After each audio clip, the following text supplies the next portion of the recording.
105 विद्यालय पीरामल जी के एनजीओ को दे दिया गया। उसका नाम प्रथम था, संस्था का नाम। प्राइवेट विद्यालय 3 साल का बच्चा गोद ले लेते हैं जियो की तरह। एक तरफ आप कह रहे हो कि 6 साल का बच्चा चाहिए, एक तरफ आप कह रहे हो कि नामांकन बढ़ाओ। बाल अधिकार का खुला उल्लंघन करने के लिए सरकार आमादा है।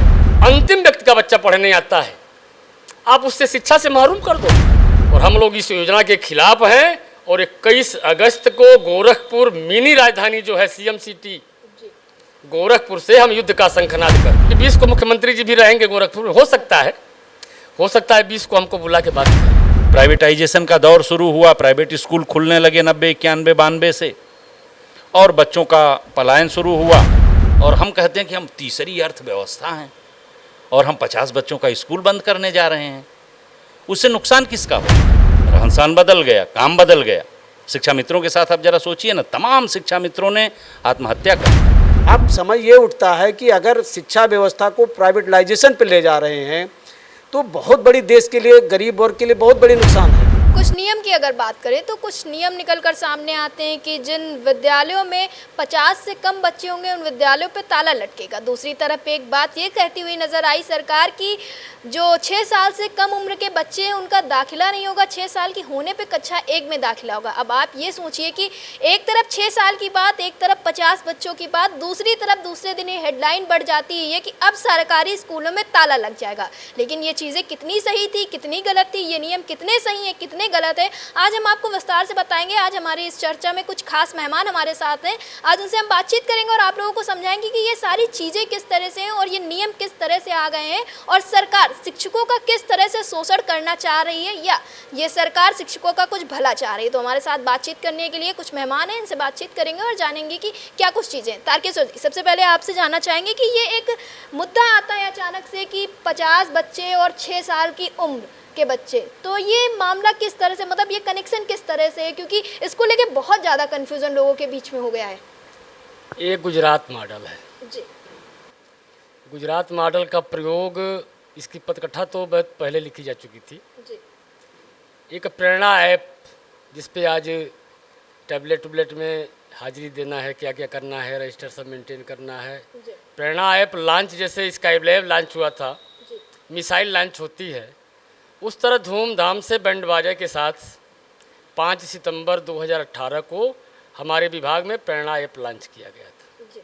उसी दरमियान चूँकि सरकार की मंशा साफ नहीं है, सरकार प्राथमिक विद्यालयों को तोड़ना चाहती है और निजी हाथों को मजबूत करना चाहती है, उद्योग जगत का फायदा पहुंचाना चाहती है।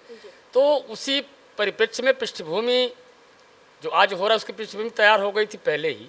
सरकार 17 में आई, 18 में थीम बन गया था। और सबसे पहले प्रयोग के रूप में प्रयागराज, उस समय इलाहाबाद हुआ करता था, प्रयागराज जनपद के 21 ब्लॉक हैं, 21 ब्लॉक में 5-5 विद्यालय चिन्हित किए गए थे।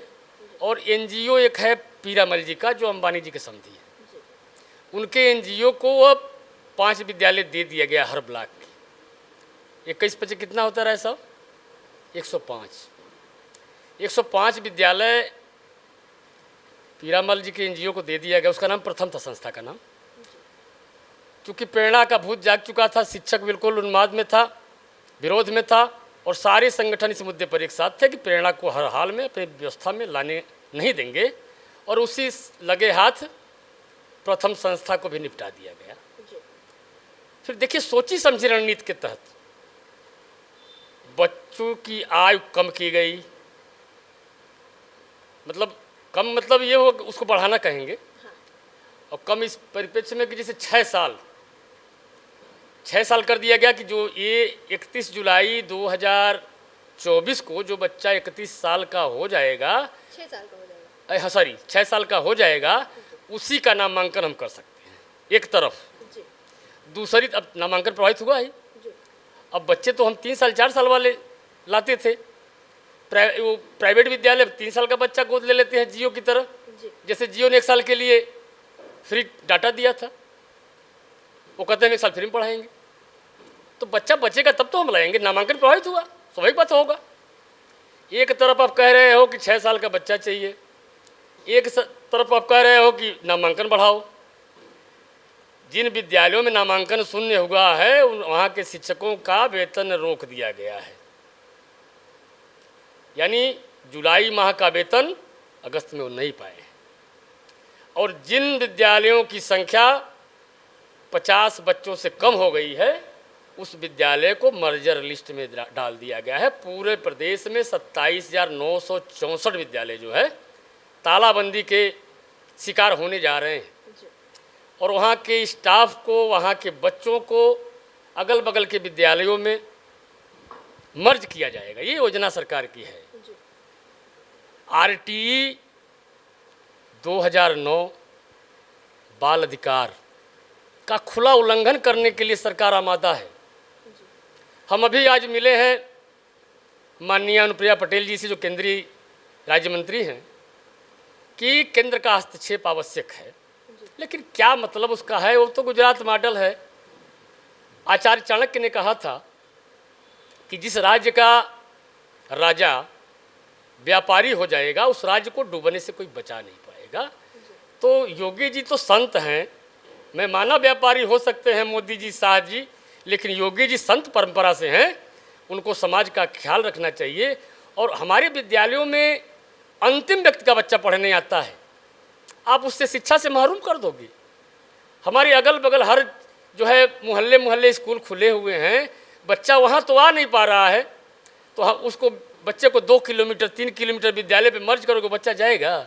आप अवसर देना चाहते हो निजी विद्यालयों को कि इन बच्चों को भी उठा के लेके जाओ। सही जी, यानी कि ये एक सोची समझी साजिश है पूरी तरह से। और उन विद्यालय बंद किए जाएंगे। हम लोग टाइल्स लगवा के, रंगाई पुताई करवा के, डिजाइन बना के, फूल पत्ती लगा के उसको बेहतर बनाया है। उन विद्यालयों का सौदा करने जा रही है ये सरकार, बेचने का काम करेगी। जबकि कोई भी विद्यालय सरकार की ज़मीन में नहीं, सरकार का मतलब रजिस्ट्री नहीं कराई किसी से। अब हमारे गांव में विद्यालय अगर है तो या तो हमने अपनी ज़मीन में विद्यालय हमने खोला है, अपनी ज़मीन में हमने दिया है दान विद्यालय के नाम पे। कहीं गांव सभा की ज़मीन में है, गांव समाज की ज़मीन में है, तो अगर उस क्षेत्र का, उस गांव का प्रधान अगर नहीं चाहेगा तो ये विद्यालय को बेचने नहीं पाएंगे। और हम लोग इस योजना के खिलाफ हैं। और 21 अगस्त को गोरखपुर मिनी राजधानी जो है CM-सिटी गोरखपुर से हम युद्ध का शंखनाद कर दिए हैं। 21 तारीख से इसको हम प्रदेशीय धरना बनाने जा रहे हैं। उसी संदर्भ में हम तमाम संगठनों से मिलने आए थे, क्योंकि एक संयुक्त मोर्चा बना है। संयुक्त मोर्चा का 29 को महानिदेशक कार्यालय पे धरना लगा हुआ था, जो किसी कारणवश उसको वापस लेना पड़ा था। वो टैबलेट के, क्योंकि टैबलेट का सस्पेंड कर दिया गया योजना को, तो धरना हम लोग का वापस हो गया था। तो हम चाहते हैं कि गोरखपुर से जो मिनी राजधानी है वहाँ से प्रदेश स्तर का, देखिए ये अस्मिता का संकट है, ये हमारे जीवन मरण का सवाल। अगर विद्यालय ही नहीं रहेंगे तो शिक्षक क्या करेगा रख के? आज सरकारी डाटा के अनुसार 3 लाख जगहें रिक्त हैं। अगर 27,964 विद्यालय बंद हो जाएंगे तो कम से कम 1.25 लाख पद सृजन घट जाएगा, 1.25 लाख से 1.5 लाख। सरकार की वही मंशा है कि शिक्षक हमारे फूल हैं। और जहाँ गिनती करने की बात आती है तहाँ अनुदेशक को भी गिना जाता है, शिक्षा मित्र को भी गिना जाता है।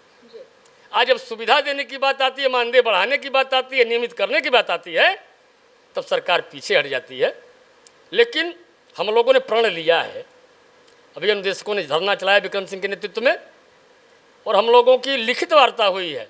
अब तक DG मैडम के साथ वार्ता होती थी, लिखित नहीं होता था। वो आश्वासन देती थी, कल भूल जाती थी। आज लिखित वार्ता हुआ है, तो हम लोग वो वार्ता करने के लिए फिर गए थे। क्योंकि मैडम को ही जिम्मेदार ठहराया गया है उसमें कि आप नियमितीकरण करेंगे, आप मानदेय बढ़ाने की प्रक्रिया प्रारंभ करेंगे, आप ट्रांसफ़र की प्रक्रिया प्रारंभ करेंगे, अंतर्जातीय ट्रांसफ़र की प्रक्रिया प्रारंभ करेंगे। तमाम विषय जो हमारे 11 थे, मैडम को ही जिम्मेदार ठहराया गया है। तो मैडम से हम लोग मिलने गए थे कि कैसे कैसे टाइम टेबल बनेगा, कैसे कैसे क्या होगा। चूँकि कल से प्रारंभ हो गया है राज्यपाल पुरस्कार के लिए इंटरव्यू, तो 4 दिन का इंटरव्यू चलेगा।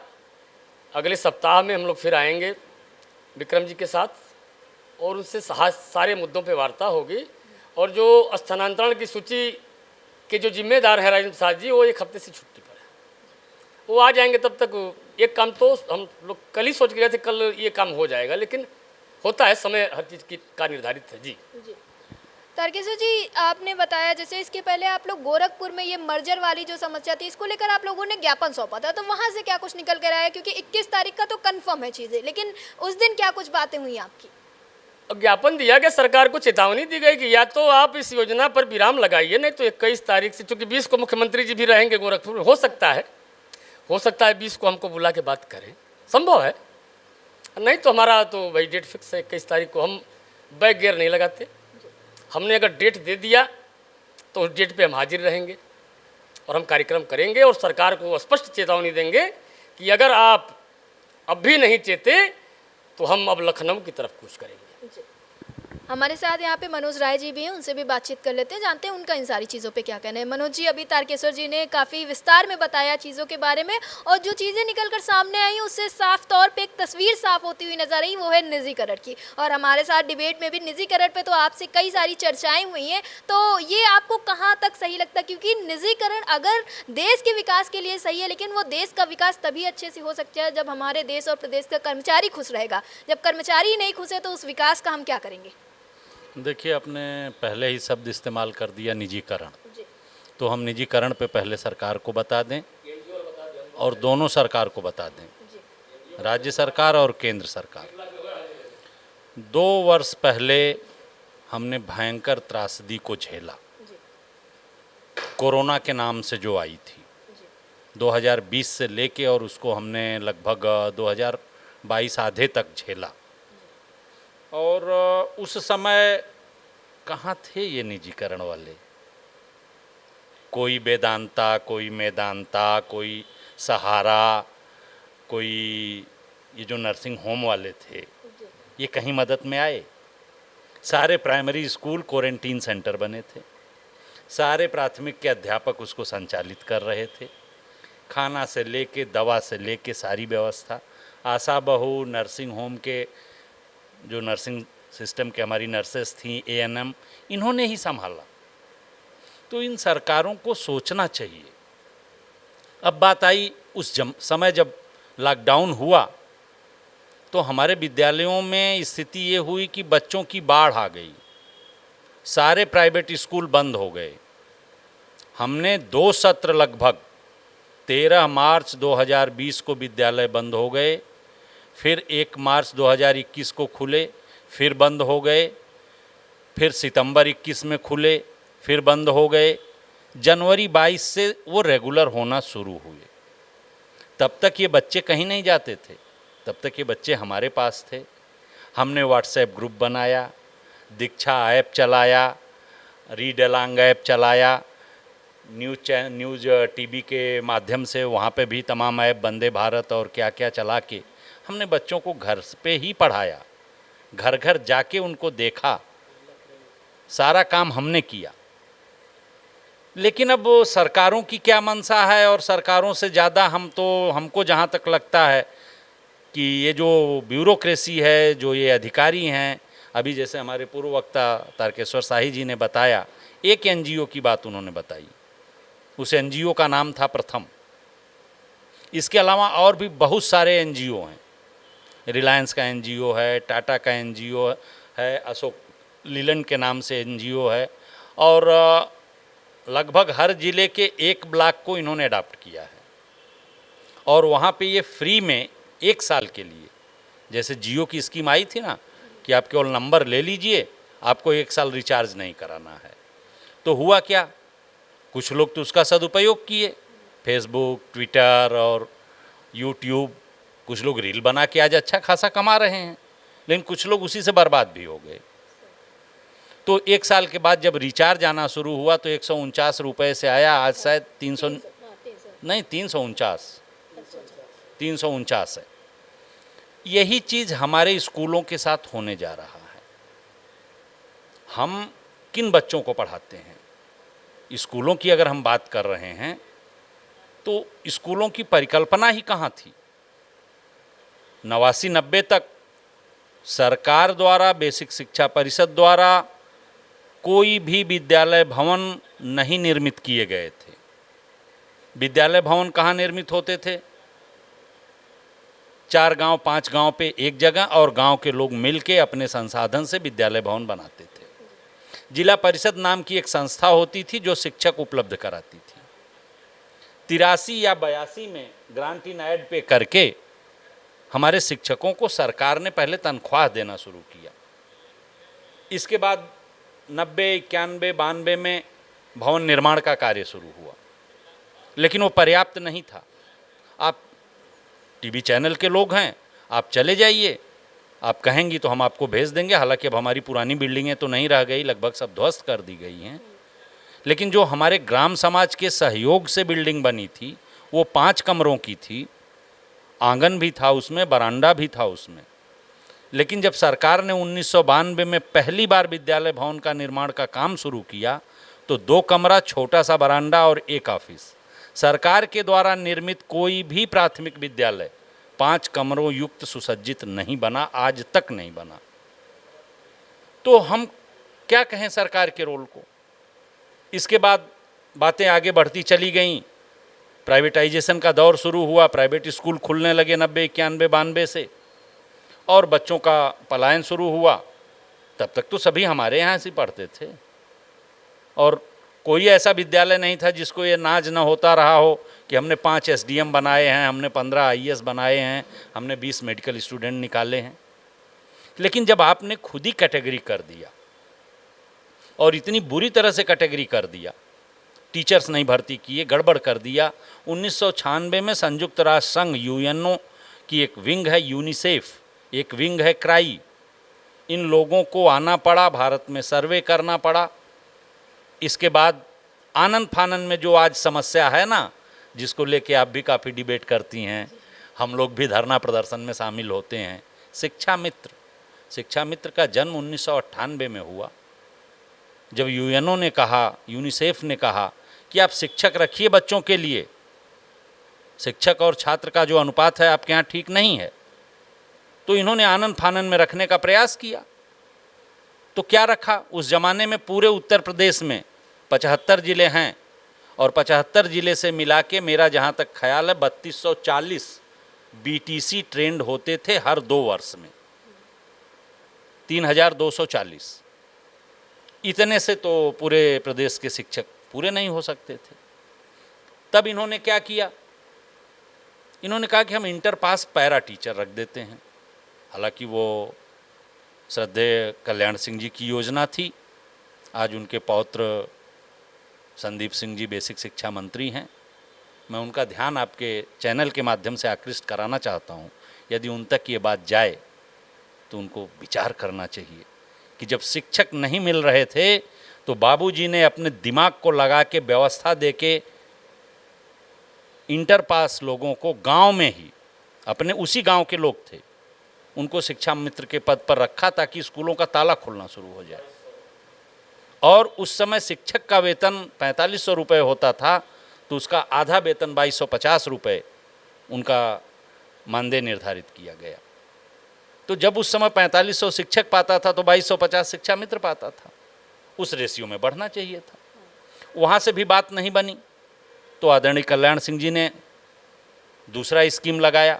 हम जैसे जो लोग थे जो बीएड करके खाली बैठे थे, उनको उन्होंने विशिष्ट बीटीसी करके 1-1 माह की ट्रेनिंग देकर 98 में विद्यालयों में एडजस्ट किया। फिर भी शिक्षकों की कमी नहीं पूरी हुई, और जब ये होने लगा, गुणवत्ता आने लगी, तो हमारी छात्र संख्या भी बढ़ने लगी। इसको भी आप ध्यान दीजिएगा। फिर 2001 में भर्ती आई विशिष्ट बीटीसी की। उस समय आदरणीय राजनाथ सिंह मुख्यमंत्री थे और बहन मायावती जी, वो साझे की सरकार थी, उसमें हम लोग चयनित थे और वो भर्ती भेंट चढ़ गई हाई कोर्ट के और हम लोग बेकार हो गए। अगर हम 2001 में चयनित हो गए होते तो हमको पुरानी पेंशन के लिए जो है लड़ाई नहीं लड़नी पड़ती। फिर माननीय मुलायम सिंह जी के नेतृत्व में सरकार चल रही थी। 2004 में विज्ञापन आया विशिष्ट बीटीसी का, उसमें हम लोग चयनित हुए। जब तक हम लोग नियुक्त हुए तब तक पेंशन खत्म हो गई, हमने उसकी लड़ाई लड़ी। और ये सब करते हुए जब बात आगे बढ़ने लगी, सारी गाड़ी लाइन पर आने लगी, पटरी पे आने लगी, शिक्षा व्यवस्था सुधरने लगा, मैम 2009 में आरटी एक्ट लागू किया गया। RTE act, right to education, जो ये कहता है कि हर बच्चे को शिक्षा का अधिकार है।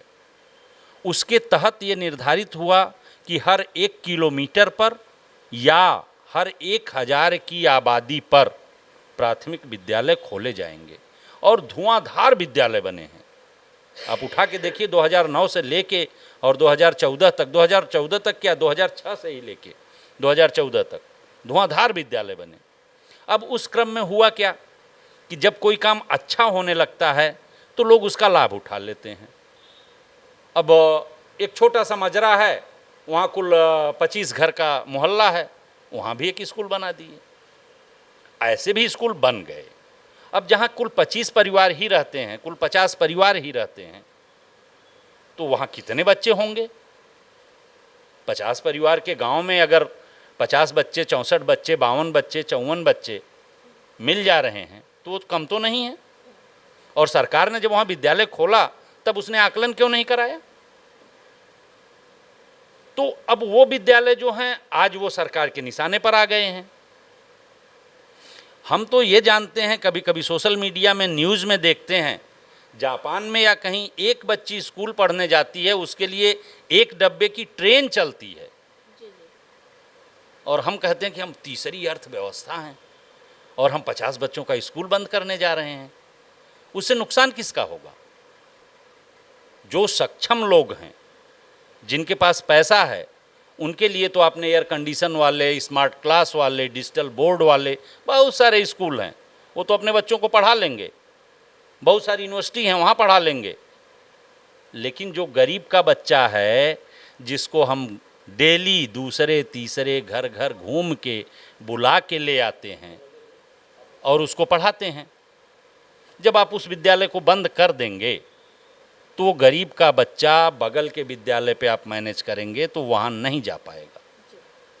और अब इसमें सरकार की जो मंशा है, मेरे जहाँ तक समझ में आता है, वो कुल मिला के इतना ही है कि शिक्षकों की भर्ती न करनी पड़े। अनुदेशक जैसा प्रोग्राम आप क्यों लाए भाई? 13 में आप शिक्षक नहीं ला सकते थे? ये विभाग में जो बैठे अधिकारी हैं, ये मिसगाइड करते हैं माननीय लोगों को। अभी आप चर्चा कर रही थी, आज बहुत मुश्किल में सरकार है और बड़ी लंबी लंबी मीटिंगें हो रही हैं। मैं 2-3 चीज़ों का जिक्र करूंगा आपको। जब ब्यूरोक्रेसी नहीं चाहती है तो वो गवर्नमेंट को मिसगाइड करती है। मैं 3 आदेश की बात करूंगा और तीनों आदेश बहुत सशक्त लोगों के समय में हुआ है। क्या आज माननीय मुख्यमंत्री योगी आदित्यनाथ जी को अच्छा लग रहा होगा? नहीं अच्छा लग रहा होगा। क्या उस दिन माननीय बहन जी को अच्छा लगा होगा जिस दिन पदोन्नति में आरक्षण सुप्रीम कोर्ट से गिर गया? क्या उस दिन अखिलेश जी को अच्छा लगा होगा जिस दिन शिक्षा मित्रों का समायोजन रद्द हो गया? ये किसके कारण हुआ? कोई मंत्री बिल बनाता है क्या? कोई विधायक बिल बनाता है क्या? जो ये नियम कानून संविधान बनाते हैं, ये कौन बनाते हैं? AIS बनाते हैं, ब्यूरोक्रेसी बनाती है। कब बनाती है? जब उसके ऊपर दबाव आता है। दबाव कहाँ से आता है? धरना प्रदर्शन से आता है। धरना प्रदर्शन कौन करता है? शिक्षक करते हैं, शिक्षा मित्र करते हैं, अनुदेशक करते हैं। तो वो हमारे खिलाफ हो जाते हैं, भयंकर खिलाफ हो जाते हैं। वो ये तय कर लेते हैं कि ठीक है बेटा, तुम मेरे खिलाफ धरना कर रहे हो ना, मंत्रियों से मुझे गाली दिलवा रहे हो ना, मैं तुमको ऐसी जगह फेंकूंगा कि तुमको पीने को पानी नसीब नहीं होगा। आज ये वही काम किए हैं। आप ज़रा सोच के देखिए ना, 69,000 भर्ती में जो लोग 6 साल से नौकरी कर रहे हैं, वेतन पा रहे हैं, तमाम लोगों की शादियां हुई होंगी इसलिए कि बाबू मास्टर हो गया। अब आज की डेट में तो बीबी और ससुर और सारे चढ़े होंगे कि बाबू अब क्या होगा तुम्हारा। हाउस लोन ले लिया, कार खरीद ली, रहन सहन बदल गया, काम बदल गया। शिक्षा मित्रों के साथ आप जरा सोचिए ना, तमाम शिक्षा मित्रों ने आत्महत्या कर ली क्योंकि जब उनका समायोजन हुआ तो वो 40,000 45,000 के वेतन पर चले गए। वही बैंक जो उनको पूछता नहीं था, उसके एजेंट दौड़ दौड़ के उनको फाइनेंस करने लगे कि आप घर बनवा लीजिए। उन्होंने घर भी बनवा लिया, उन्होंने कार भी खरीद ली। और 4 साल के बाद पता लगा कि सुप्रीम कोर्ट ने कहा कि आपका समायोजन अवैध है। तो ये जब नियम बनते हैं उस समय इन चीज़ों का ध्यान रखने की ज़रूरत है। बहुत लोग उंगली उठाते हैं बाबा साहब के ऊपर, बाबा साहब के संविधान के ऊपर, भारत के संविधान के ऊपर बहुत सारे लोग उंगली उठाते हैं। लेकिन वो लोग क्या थे जो इतने साल पहले इतने अभाव में, जब भोजन नहीं मिल रहा था, तब उन्होंने इतनी मोटी किताब लिखी, और वो आज अक्षरशः अगर उसका पालन कर दिया जाए तो कहीं समस्या नहीं होनी है। और जो समस्या थी उसको भी उन्होंने उसमें पॉइंट दे के, जगह दे के लिख दिया कि आने वाले समय में यदि संभव हो, यदि हम सक्षम हो, तो हमें ये काम कर देना चाहिए। आप रोज़ अमेंडमेंट कर रहे हो, रोज़ नए नए नियम बना रहे हो, और सब जाके सुप्रीम कोर्ट, हाई कोर्ट में फेल हो जा रहा है। तो इन सरकारों को, इन मुख्यमंत्रियों को, क्या बहन मायावती जी पदोन्नति में आरक्षण का जो बिल उन्होंने पास किया, जिसके तहत उन्होंने लोगों को पदोन्नति दी, क्या उसकी जिम्मेदारी लेंगी वो? क्या उनकी सरकार जिम्मेदारी लेगी? क्या अखिलेश जी जिम्मेदारी लेंगे जो उन्होंने शिक्षा मित्रों को समायोजित कराया था? क्यों उन्होंने वो जगह छोड़ी? जबकि प्रमुख सचिव बेसिक, हमको अच्छी तरह से याद है, उस समय प्रमुख सचिव महोदय ने कहा था कि ये कानून ठीक नहीं है, इसमें कमी है। प्रमुख सचिव को हटा के दूसरे को सचिव बना के और पास करा दिया गया। वही चीज़ आज हो रही है। हम लोगों का प्रकरण था, हम लोग 2004 बैच के हैं, हम लोगों ने कोर्ट में लड़ा। उसके लिए हम माननीय योगी आदित्यनाथ जी को, माननीय सुरेश खन्ना जी को और उनके पूरे मंत्रिमंडल को दिल से धन्यवाद देना चाहते हैं कि उन्होंने हमारे 2004 बैच के जो विशिष्ट बीटीसी के शिक्षक थे, या जो 28 मार्च 2005 के पूर्व के विज्ञापन पर चयनित हुए थे, उनको पेंशन देने का काम माननीय सुप्रीम कोर्ट के निर्देश पर किया। बहुत लड़ाया हमको, single bench, double bench, supreme court, SLP, खूब लड़ाया, हम लड़े। लेकिन फिर आपको बताऊंगा ब्यूरोक्रेसी की, मैं नाम नहीं लूँगा, मेरे ही विभाग के एक अधिकारी हैं, वो बार बार गाइडेंस करते रहे सरकार को, बार बार गाइडेंस करते रहे सरकार को कि सर ये लोग सुप्रीम कोर्ट से हार गए हैं, ये लोग सुप्रीम कोर्ट से हार गए हैं। लेकिन सुप्रीम कोर्ट ने ऐसा कुछ नहीं कहा था। सुप्रीम कोर्ट ने कहा था कि ये राज्य सरकार का नीतिगत विषय है, हम इसमें हस्तक्षेप नहीं कर सकते, आप राज्य सरकार के पास प्रत्यावेदन करें। हमने राज्य सरकार के पास प्रत्यावेदन किया, राज्य सरकार ने भी नहीं सुना। उन्हीं अधिकारी के चलते राज्य सरकार भेदभाव करती रही। कब दिया? जब 2024 में वोट की चोट हुई। लेकिन हमको दिया तो हम उनका आभार ज्ञापित करते हैं, धन्यवाद देते हैं। लेकिन मेरा यह प्रश्न फिर रहेगा सरकार से कि बहुत अच्छा आप काम कर रहे हैं, अपने ब्यूरोक्रेसी पर नियंत्रण लगाएं। शिक्षा, चिकित्सा और सुरक्षा ये बिजनेस नहीं है, ये लोक कल्याण का काम है। इस पे आप खेल न खेलें, इस पे खुले दिल से। बहुत बड़ी अर्थव्यवस्था हमारी हो गई है, लाखों करोड़ों में चल रही है, इस पर आप ध्यान दीजिए, इसमें कोई खेल ना हो। शिक्षकों, शिक्षा मित्रों, अनुदेशकों, जो भी एडाक पे आपने रखे हैं, इनको नियमित करिए। हरियाणा की सरकार का क्या राजस्व है साहब? उत्तराखंड की सरकार का क्या राजस्व है? इन्होंने अपने 1,90,000 संविदा कर्मचारियों को नियमित कर दिया, हरियाणा ने, उत्तराखंड ने कर दिया। उत्तर प्रदेश क्यों नहीं कर सकता? उत्तर प्रदेश के पास तो बहुत बड़ा राजस्व है। तो ये काम इसको करें और पुरानी पेंशन योजना बहाल कर दें। ये सरकार के हित में होगा और समाज के हित में होगा। धन्यवाद। हमारे साथ प्रदेश महामंत्री भी जी हैं, उनसे भी बातचीत करते हैं और जानते हैं उनका इन सारी चीज़ों पे क्या करना है। सर, एक जो सबसे बड़ा सवाल इस बीच में उठ रहा है, ये 50 बच्चे और 6 साल की उम्र के बच्चों का, तो इससे बच्चों की पढ़ाई पे क्या असर पड़ेगा और इससे शिक्षकों पे क्या असर पड़ रहा है? मेरा आपसे ये सवाल। जी मैडम, बहुत बहुत धन्यवाद। मैं सुभाष कनौजिया, प्रदेश महामंत्री विशिष्ट बीटीसी शिक्षक वेलफेयर एसोसिएशन से। जैसा कि आपने प्रश्न उठाया कि बच्चों पर इसका क्या प्रभाव पड़ेगा, मानसिक विकास बच्चे का 5 वर्ष तक होता है, चाइल्ड साइकोलॉजी में हम लोग पढ़े। लेकिन जो आज की व्यवस्था चल रही, जिस हिसाब से मानव टेंडेंसी में मानसिक विकास हो रहा बच्चों का, वो 3 साल से स्टार्ट हो जाता है। हमारे प्राइवेट सेक्टर या जो भी है, प्ले ग्रुप, नर्सरी स्कूल 3 साल से बच्चों को लेना शुरू कर देते हैं। हमारे यहाँ विभाग में 3 साल से बच्चों को लेने ही कम कर दिया, लेना ही नहीं शुरू किया, जिसका नतीजा ये हुआ कि हमारे जो प्राइवेट सेक्टर के स्कूल, प्ले ग्रुप, नर्सरी, बचपन वगैरह ये सब चलाते थे, धीरे धीरे हमारे बच्चों को जो ग्रामीण परिवेश में धीरे धीरे उनको अपने यहाँ एनरोल्ड करना शुरू कर दिया। हुआ कि जब प्राइवेट सेक्टर का तामझाम देखा, उस मुकाबले हमारी गवर्नमेंट सेक्टर की सुविधाएं नहीं थी, तो हम लोग उनके टक्कर में नहीं खड़े हो पाए। वो बच्चे हमारे धीरे धीरे वहाँ चलना शुरू हो गए। तो समस्या ये पैदा हुई, जब हमारे बेसिक में 3 साल का बच्चा जब प्राइवेट सेक्टर में जा रहा, धीरे धीरे बच्चे हमारे प्राइवेट सेक्टर में जाना शुरू हो गए। अभी गवर्नमेंट ने ये लगा दिया कि 6 साल के नीचे कोई बच्चे का एडमिशन नहीं लोगे। तो मेरे बच्चों की इनरोलमेंट प्रभावित हुआ, जिसका नतीजा ये हुआ हमारे शिक्षक भी उस प्राइवेट सेक्टर में कंपटीशन नहीं कर पा रहे हैं, जिसका नतीजा ये हुआ हमारे छात्र संख्या कम हुई, 50 की संख्या हुई। अब समय ये उठता है कि अगर शिक्षा व्यवस्था को प्राइवेटलाइजेशन पे ले जा रहे हैं तो बहुत बड़ी देश के लिए, गरीब वर्ग के लिए बहुत बड़ी नुकसान है। इसका तो अंदाज़ा ये लगेगा आज के जब नेक्स्ट जनरेशन आएगी, मीन्स 20-25 साल के बाद, जब पता लगेगा हम कहाँ पर स्टैंड कर रहे हैं। आज विश्व की 5वीं अर्थव्यवस्था भारतवर्ष को कहने जा रहे हैं, और जबकि ये कह रहे हैं हम इतने दिन में 3री अर्थव्यवस्था बना लेंगे। शिक्षा, चिकित्सा, सुरक्षा को अगर अर्थव्यवस्था से जोड़ेंगे तो कोई वेलफेयर पब्लिक का नहीं होगा। ये एक व्यावसायिक प्रतिनिधि है, जब व्यावसायिक व्यवस्था है। इस व्यावसायिक व्यवस्था को अगर देश का राजा लागू करेगा तो उस देश को अल्लाह ही बचा सकता, कोई बचा नहीं सकता है। कहाँ जा रहा है।